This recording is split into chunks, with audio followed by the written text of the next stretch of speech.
Tagad pie jums ar ļoti tādu svarīgu ziņu. Ja? Tagad es novēroju, ka es atrados Rīgā Dzircējuma ielā krustojumā, ja?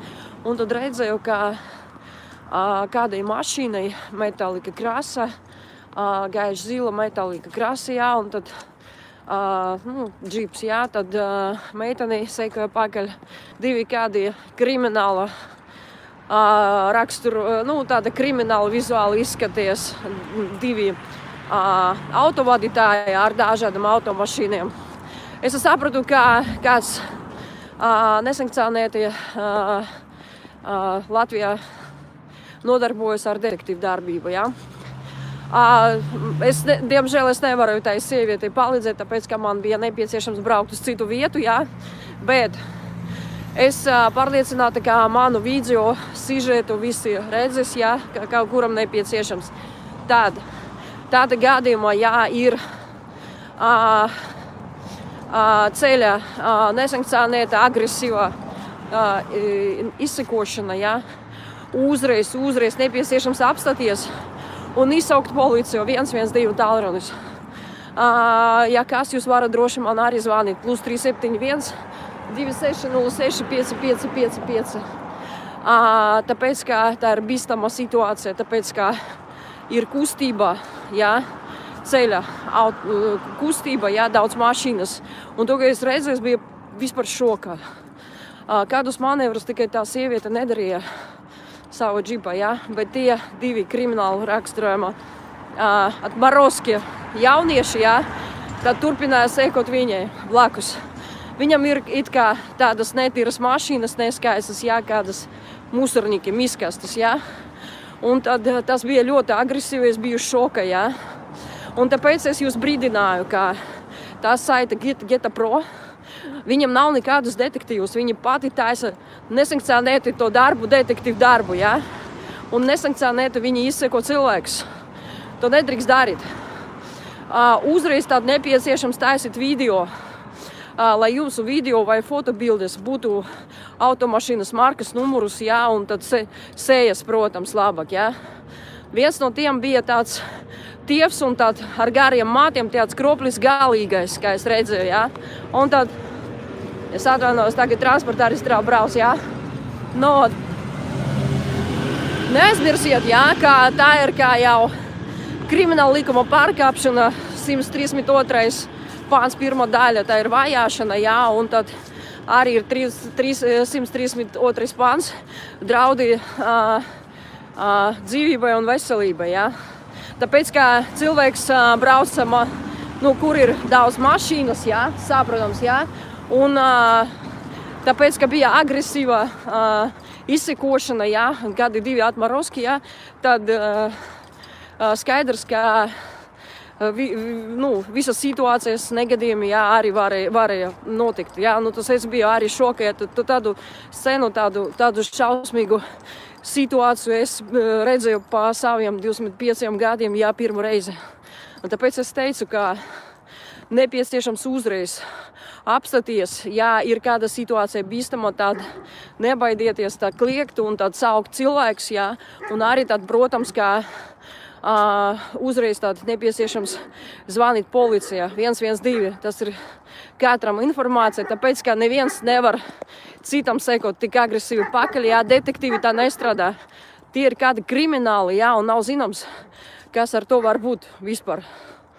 Sapratat, un tad būsiet uzmanīgi, jā, tāpēc, ka tagad ir situācija tāda ļoti sarežģītā, jā, un tad, protams, ka ja ir tāda veidā attiecībā pret jums krimināla likuma pārkāpums, ja, vai nozieguma nodarījums notika, nevajag klusēt, ja, vajag uzreiz zvanīt uz policiju 112, ja. Ja nepieciešama konsultācija, kāda sarežģīta situācija, ja arī palīdzību es varu piedāvāt no Rīgas detektīvu aģentūras, kā konsultāciju, ja, bet vienalga tajos gadījumos nepieciešams zvanīt un saukt policiju.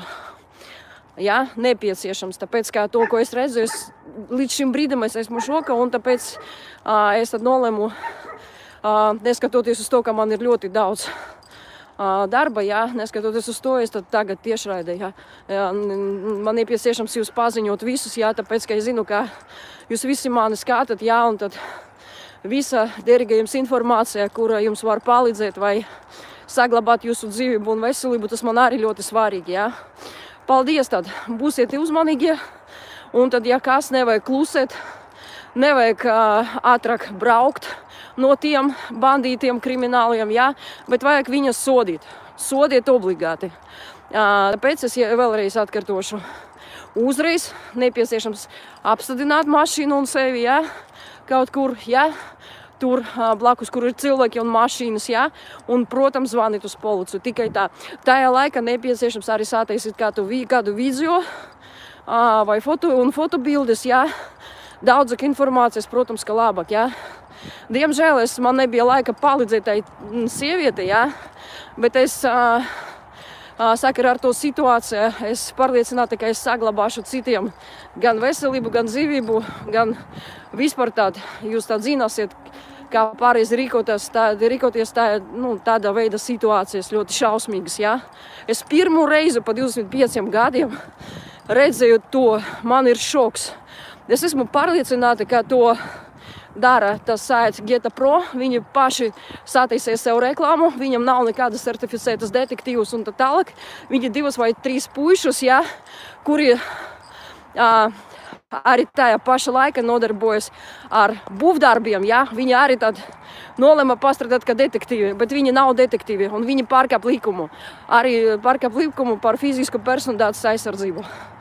Mīļš jums paldies par jūsu uzmanību. Vēlreiz, jūs esat Rīgas detektīvu aģentūras kanāla, Rīgas detektīvu aģentūras telefonu tālruņa numurs +371 2606 5555. Es esmu Olga Zeļika, certificēta detektīvi un Rīgas detektīvu aģentūras prezidenta 90 gadi un bijušais krimināla policijas izmeklētājs. 25 gadi jurista maģistra grāds. Paldies visiem, tad lūdzu uzmanīgāk un lūdzu taisiet repostus, tāpēc, ka tas ir ļoti, ļoti svarīgi. Paldies jums!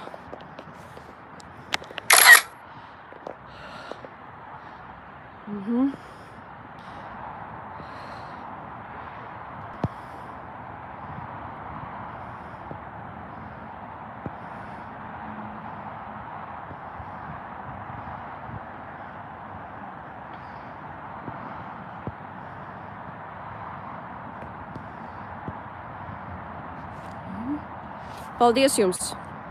Un, ja kas, tad brīdināsim par visu situāciju un tad par tādiem situācijām no mans viedoklis, kā profesionāla sava joma, ja, kā certificēta detektīva, ka tas ir ne tikai pretlikumīgi, tas ir ļoti, ļoti bīstami, kas tagad notika. Paldies jums, tad turaties!